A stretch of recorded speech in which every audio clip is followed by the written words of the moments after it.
ஆண்டவராகிய இயேசுவின் நாமத்தினாலே இந்த விடுதலை தேடி நிகழ்ச்சிக்கு உங்களை வரவேற்கிறேன். தொடர்ந்து பல நாட்களாக இந்த எண்ணாகமம், யாத்ராகமம், லேவியராகமம் ஆகிய பகுதிகளிலிருந்து ரான்சம், அதாவது பரிகாரம், பாவ நிவாரணம் என்பதை குறித்து தியானித்து கொண்டிருக்கிறோம். இந்த எபிசோடோட நம்ம இந்த தொடரை முடிக்கிறோம். நாளைக்கு அடுத்த நாள்லேருந்து வேறு காரியங்களை குறித்து நம்ம தியானிக்கலாம்.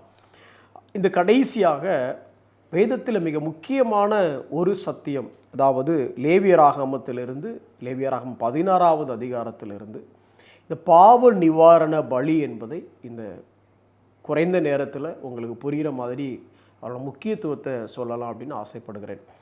பொதுவாக இந்த லேவியராகமத்தில் நிறைய பண்டிகைகள் உண்டு. குறிப்பாக 7 ஃபீஸ்ட் அப்படின்னு சொல்லுவாங்க, 7 பண்டிகைகள் அப்படின்னு சொல்லி.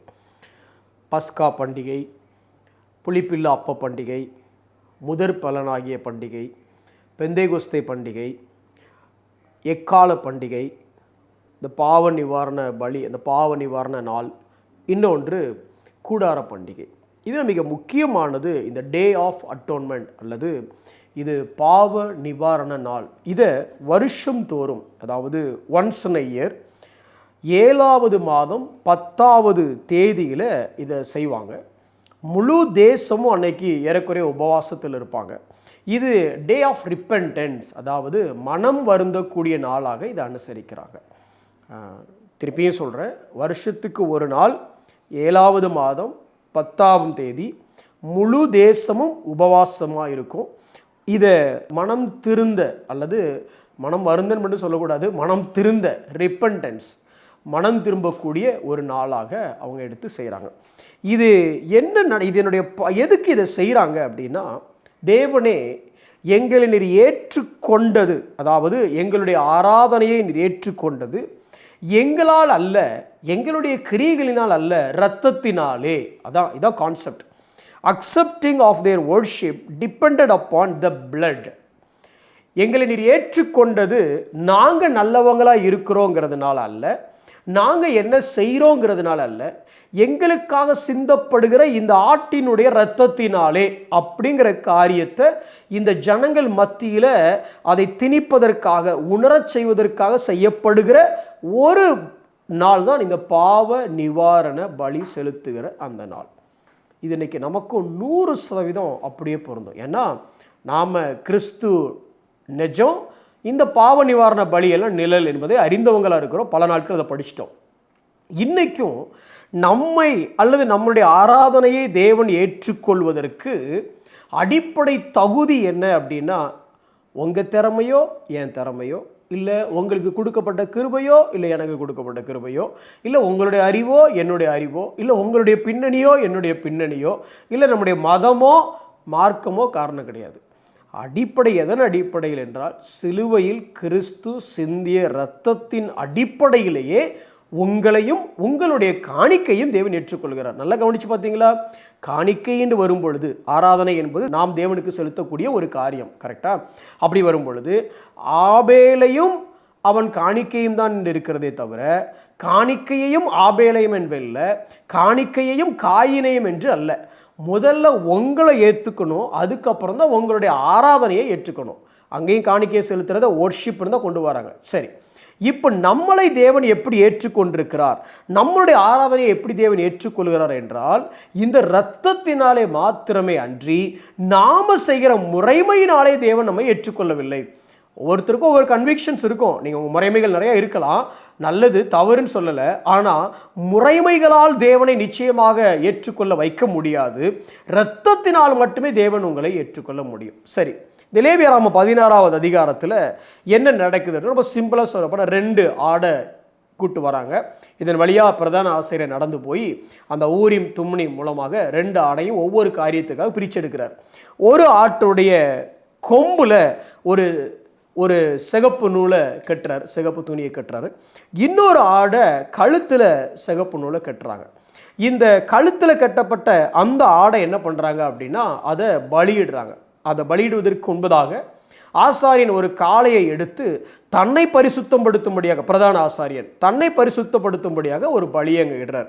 சரி, இதை அப்படியே நம்ம கிறிஸ்துவோட கம்பேர் பண்ணோம் அப்படின்னா எபிரேயர் 7வது அதிகாரம் 26, 27 வசனத்தை நான் வாசிக்கிறேன். கொஞ்சம் கேளுங்க, இதெல்லாம் நமக்கு ரொம்ப புரிஞ்சிருக்கணும், நமக்கு ரொம்ப அவசியமாக தெரிஞ்சிருக்க வேண்டிய விஷயம்.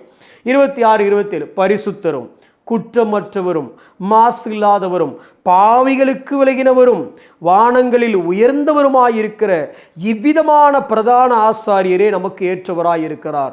இப்படிப்பட்ட பிரதான ஆசாரியர் தன்னுடைய பாவத்துக்காக தான் பலி கொடுக்கணுமா? அவசியமே இல்லை. அங்க ஆரோன் பலி கொடுத்தா ஏன்னா அவனுடைய பாவத்துக்காக, அதுதான் அந்த காளையை பலி கொடுத்தாங்க. அடுத்த வசனம் சொல்லுது, அவர் பிரதான ஆசாரியர்களைப் போல முன்பு சொந்த பாவங்களுக்காகவும் பின்பு ஜனங்களுடைய பாவங்களுக்காகவும் பலி கொடுக்க வேண்டிய அவசியம் இல்லை. அப்போ அங்கே என்ன நடக்குதுன்னா, முன்பு சொந்த பாவத்திற்காக அந்த ஆசாரியன் பலி கொடுக்குறான். பலி கொடுத்து முடித்த உடனே ஜனங்களுடைய பாவத்திற்காக இன்னொரு ஆட்டை அவன் பலி கொடுக்குறான். அந்த பலி கொடுக்கும்போது என்ன நடக்குது அப்படின்னு சொன்னால், அந்த ரத்தத்தை எடுத்து உள்ளே போய் தெளிக்கிற இந்த காரியங்கள்லாம் நமக்கு தெரியும். இதன் மூலமாக நம்ம என்ன அறிந்து கொள்கிறோம்? ரோமர் 3வது அதிகாரம் 24வது வசனத்தை பார்த்தீங்க அப்படின்னா, இலவசமாய் அவருடைய கிருபையினாலே கிறிஸ்து இயேசுவில் உள்ள மீட்பை கொண்டு நீதிமான்கள் ஆக்கப்படுகிறீர்கள். அந்த ரத்தத்தை தெளிச்ச உடனே இஸ்ரவேல் ஜனங்கள் சொல்லியிருப்போம், அப்பாடா எங்களை காட் அக்செப்ட் பண்ணிட்டாரா அப்படின்னு. தம்பி நீ பண்ணதுனால அக்செப்ட் பண்ணுற, நான் பண்ணதுனால தான் ஒன்றும் அக்செப்ட் பண்ணல. அப்போ எப்படி அக்செப்ட் பண்ணாரு? அந்த ஆட்டினுடைய ரத்தம், அந்த ரத்தத்தை தெளிச்சதுனால, ரத்தத்தை அவர் பார்த்ததுனால இவன் பாஸ் ஆயிட்டான். அதே மாதிரி தான் இன்னைக்கு நீங்களும் நானும் தேவனுக்கு சத்துருக்களாக இருந்தோம், நீங்களும் நானும் தேவனுக்கு எதிரிகளாக இருந்தோம், நீங்களும் நானும் தேவனுடைய மகிமையை இழந்தவங்களாக இருந்தோம். எல்லாரும் பாவம் செய்து ஏகமாய் கெட்டுப்போன லிஸ்ட்டில், பிரதான லிஸ்ட்டில் உங்கள் பேர் என் பேர் இருந்துச்சு. இப்படி இருக்கும் பொழுது அந்த இரத்தத்தினாலே, எந்த இரத்தத்தினாலே? கிறிஸ்து மீட்கும் பொருளாக ரான்சமாக மாறி ஒரு இரத்தத்தை சிலுவையில் சிந்தினார்ல, அந்த இரத்தத்தினாலே நீங்களும் நானும் நீதிமானாக்கப்பட்டோம். இது முதல் ஆடு. அதைத்தான் ரோமர் 3வது அதிகாரம் 26வது வசனத்தை பார்த்தீங்கன்னா, கிறிஸ்து இயேசுவினுடைய இரத்தத்தை பற்றும் விசுவாசத்தினாலே பலிக்கும் கிருபாதார பலியாக அவரையே ஏற்படுத்தினார். அந்த கிருபாதார பலியினால நம்ம நீதிமானாக்கப்பட்டுட்டோம். ஆனால் ஸ்டோரி இதோட முடியலை. இப்போ என்ன ஆகும் அப்படின்னா, நீங்கள் ஆண்டவருக்குள்ள வந்துட்டீங்க. வந்ததுக்கப்புறம் நீ என்ன பாவம்லாம் பண்ணியிருக்க தெரியுமா? நீ எவ்வளோ தப்பு பண்ணியிருக்க தெரியுமா? மார்ட்டின் லூத்தர்கிட்ட ஒரு முறை பிசாசு உதவி பேசுனானாமா. மார்ட்டின் லூத்தர் ரொம்ப பரிசுத்தமாக மாதிரி காமிச்சிக்கிற, நீ பண்ண தப்பெல்லாம் நான் சொல்லட்டுமா அப்படின்னு சொல்லி வரிசையாக ஒவ்வொரு தப்பாக சொன்னேன். மார்ட்டின் லூத்தர் ஆமாம் ஆமாம் ஆமான்னு தலையாட்டினார். உங்களுக்கு புரியுறக்கா அப்படி சொல்கிறேன்.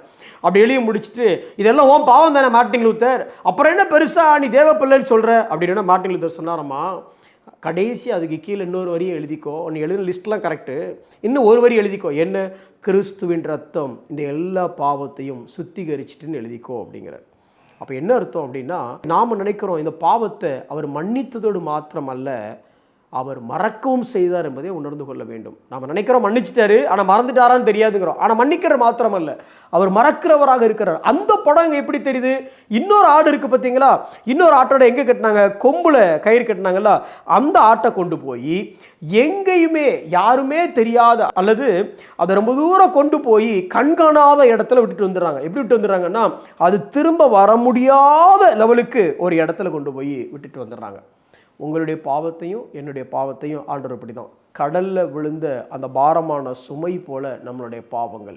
ஆழியில் விழுந்ததை அவர் திரும்ப எடுக்க போகிறதில்ல, நீயும் திரும்ப எடுக்காத.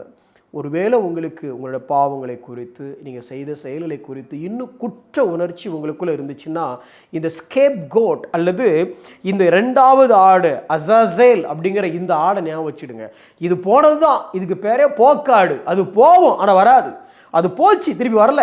அதே மாதிரி தான் ஆண்டவர் உங்களுடைய பாவத்தை என்னுடைய பாவத்தையும் அழிச்சிட்டு தான் அடுத்து எழுதவே ஆரம்பிக்கிறார். அதனால் அதை நினைவு கூர்ந்து கில்ட் கான்ஷியஸுக்குள்ளே உங்களை ஒட்டு கொடுத்துறாதீங்க. இந்த மீட்பு எப்படிப்பட்ட மீட்பு அப்படின்னா, எபிரேயர் 9வது அதிகாரம் 12வது வசனம் எப்படி சொல்லுது? வெள்ளாட்டுக்கடா இளங்காலை இவைகள் இரத்தத்தினாலே அல்ல, தம்முடைய சொந்த இரத்தத்தினாலே ஒரே தினம் மகா பரிசுத்த ஸ்தலத்திலே பிரவேசித்து நித்திய மீட்பை உண்டு பண்ணினார். திருப்பி ஞாபகம் வைக்கிற அந்த மீட்பு இல்லைங்க, இது நித்திய மீட்பு. நான் மறந்துட்டேன், உன்னை எப்படி பார்க்குறேன்? உன்னுடைய தகுதியின் அடிப்படையில் உன்னை பார்க்கல. அந்த இஸ்ரவேல் ஜனங்கள் எதுக்காக அட்டோன்மெண்ட்டை கொண்டாடினாங்க, எதுக்காக டே ஆஃப் அட்டோன்மெண்ட் வச்சாங்கன்னா, எங்களுடைய ஆராதனையை தேவன் ஏற்றுக்கொள்வது எங்களை பார்த்து அல்ல, இந்த இரத்தத்தை பார்த்து.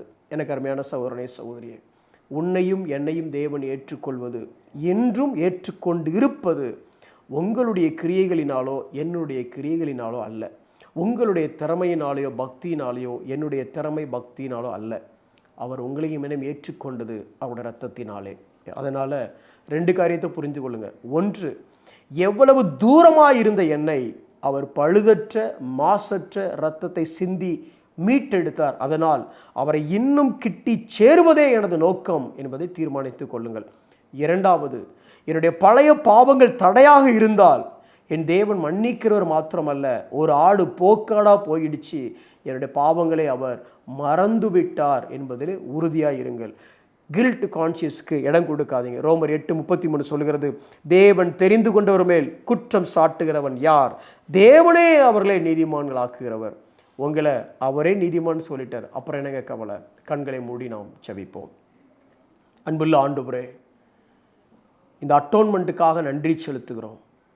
அப்பா, எங்களுடைய தகுதி நியாயாசனமாக இருந்த அந்த பொற்தகடு மீது இரத்தம் சிந்தப்பட்டதினால் அது மர்சி சீட்டாக கிருபாசனமாக மாறியதே எங்கள் நம்பிக்கை ஆண்டவரே. அப்பா, எங்களுடைய தகுதியின் அடிப்படையில் நியாயப்பிரமாணத்தின் அடிப்படையில் நாங்கள் முன்ன வரல ஆண்டவரே.